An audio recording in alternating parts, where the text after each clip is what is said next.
மேசம் ராசிக்காரர்களுக்கு இந்த அக்டோபர் மாதத்தை பொறுத்த வரைக்கும் உங்கள் ராசிக்கு 4ஆம் இடத்துல குரு அதிசாரமாக வந்திருக்கக்கூடிய காரணத்தினால வீடு நிலம் வண்டி வாகனங்கள் வாங்கலாமா அப்படின்னு எதிர்பார்த்துக்கிட்டு இருக்கவங்களுக்கு இந்த மாதம் உங்களுக்கு சாதகமாக இருக்கும் அப்படின்னு சொல்லலாம்.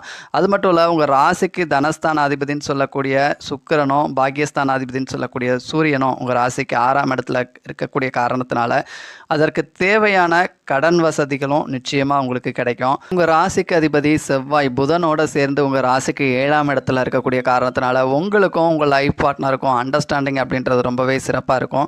ஓன் பிஸ்னஸ் பண்ணுறவங்களுக்கும் சரி, பப்ளிக்கோட நேரடியாக தொடர்பு உள்ள துறைகளில் பணிபுரியறவங்களுக்கும் சரி, இந்த மாதம் உங்களுடைய தொழில் அப்படின்றது ரொம்பவே சிறப்பாக இருக்குது. உங்கள் ராசிக்கு 6ஆம் இடத்துல சூரியன் இருக்கிறதும் 7ஆம் இடத்துல உங்கள் ராசி அதிபதி இருக்கக்கூடிய காரணத்தினாலும் வேலையில் ஒரு பொறுப்புணர்ச்சியோடையும் ஒரு ஸ்பீடோடையும் வேகமாகவும் செயல்படக்கூடிய நபர்களாக இருப்பீங்க. இந்த மேச ராசியில் பரணி நட்சத்திரம் 3ஆம் பாதத்தில் பிறந்தவர்களை மட்டும் குறிப்பிட்டு சொல்கிறேன். கனிவான கவனத்திற்கு.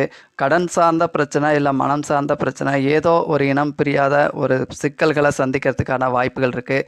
ஸோ யாரோடையும் கொஞ்சம் பேச்சில் கவனமாக இருங்க. ஒரு சிலருக்கு உடல் சார்ந்த தொந்தரவுகள், வயிறு சார்ந்த பிரச்சனை, இல்லை தாயாருக்கு உடல் ஆரோக்கியம் சார்ந்த பிரச்சனை ஏற்படுறதுக்கான வாய்ப்புகள் இருக்குது. இது இந்த மேசம் பரணி நட்சத்திரம் 3ஆம் பாதத்தில் பிறந்தவங்களை மட்டும் குறிப்பிட்டு சொல்கிறேன், மற்றவங்களுக்கு இல்லை. இந்த பரணி 3ஆம் பாதத்தில் பிறந்து இந்த மாதத்தில் நீங்கள் ப்ராப்ளம் ஃபேஸ் பண்ணிங்களா இல்லையா அப்படின்றத மறக்காமல் நம்ம சேனலில் கமெண்ட் செக்ஷனில் தெரியப்படுத்துங்க.